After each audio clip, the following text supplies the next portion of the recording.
ক্ষমতার বাইরে থেকে বিপ্লব করা এক বিষয়, আর ক্ষমতায় থেকে বিপ্লবের আদর্শ ধরে রাখা দুটি আসলে ভিন্ন, অনেকেই এটি বলে। এবং এই যে সরকারের থাকার অভিজ্ঞতা, আপনার কি মনে হয় সামনে যে নির্বাচনী লড়াই আপনি নামছেন, এটি কি আপনার যে বাড়তি সুবিধা দেবে, নাকি আপনার জনপ্রিয়তায় কোনো ভাটা পড়তে পারে? বিশেষ করে যারা আন্দোলনে ছিল অনেকেই কিন্তু ক্ষমতায় যায়নি, ক্ষমতায় থাকলে কিছু প্রশ্ন চলে আসে, সেই প্রশ্নগুলো আপনার জন্য কোনো হুমকি হবে কিনা?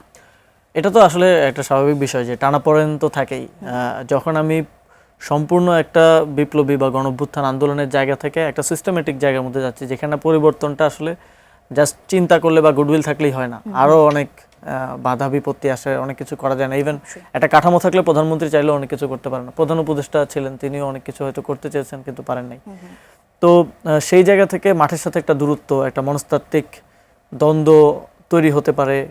এবং যেহেতু আমরা এদেশে আসলে যত বড় বড় শক্তি আছে, স্টার্টিং ফ্রম আওয়ামী লীগ দায়িত্ব পালন করার কারণে, বিভিন্ন রাজনৈতিক অবস্থান, স্বতন্ত্র অবস্থান নিতে গিয়ে তাদেরকে খুশি করতে না পারার কারণে আওয়ামী লীগের সাথে তো অবশ্যই হয়েছে, তারা তো আমাদেরকে শত্রু মনে করেই। একই সাথে বিএনপিও অনেক সময় মনে করেছে যে আমাদের অনেক সিদ্ধান্ত হয়তো তাদের পছন্দ হয় নাই, আমাদের বিরুদ্ধে আন্দোলন করেছে, পদত্যাগ চেয়েছে। তারপর অন্যান্য রাজনৈতিক দলেরও হয়তো আমাদের অনেক কিছু পছন্দ না হতে পারে, ব্যক্তিকে পছন্দ না হতে পারে, ব্যক্তির আদর্শকে পছন্দ না হতে পারে, দলের আদর্শ কর্মপদ্ধতি পছন্দ না হতে পারে। তো এই সব কিছু মিলে যেহেতু তাদের কাছে প্ল্যাটফর্মগুলো আছে, মিডিয়া মিডিয়ার একটা বড় অংশ আওয়ামী লীগের কন্ট্রোলে ছিল, এখন আমরা আবার দেখতেছি বিএনপির কন্ট্রোলে আসতেছে, বা তারা অনেক জায়গায় কিনে নিচ্ছে, দখল এগুলো চলতেছে। তো ফলে এই যে স্টাবলিশমেন্টটা তাদের কাছে আছে, এটাকে তো তারা ওয়েপনাইজ করতে পারে। এটাকে যখন মনে হয় যে আসিফ মাহমুদের এই কাজটা আমার স্বার্থে আঘাত করলো, তখন সে আমাকে আক্রমণ করবে, স্বাভাবিক। এবং তার আক্রমণ করার জন্য প্ল্যাটফর্মগুলো আছে, তার টিভি চ্যানেল আছে, আমার জাস্ট একটা ফেসবুক আইডি আছে।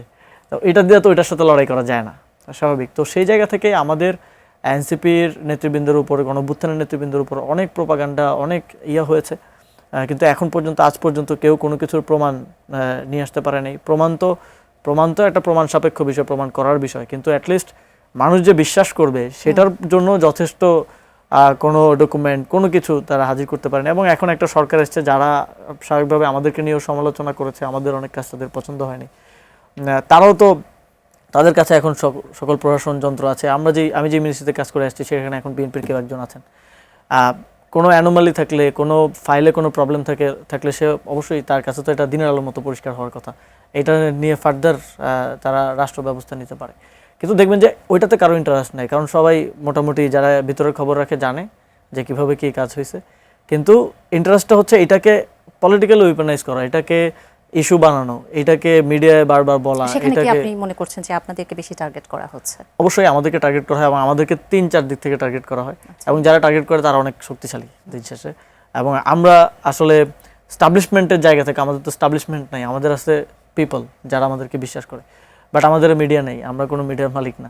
ফলে আপনারা এই পিপল দিয়ে একটি সরকারের পতন করিয়েছেন, ফলে ওই পিপলের কাছে ট্রান্সপারেন্সিটা আমাদের কাছে বেশি গুরুত্বপূর্ণ, নট যে কে মিডিয়ায় পজিটিভ বললো নেগেটিভ বললো।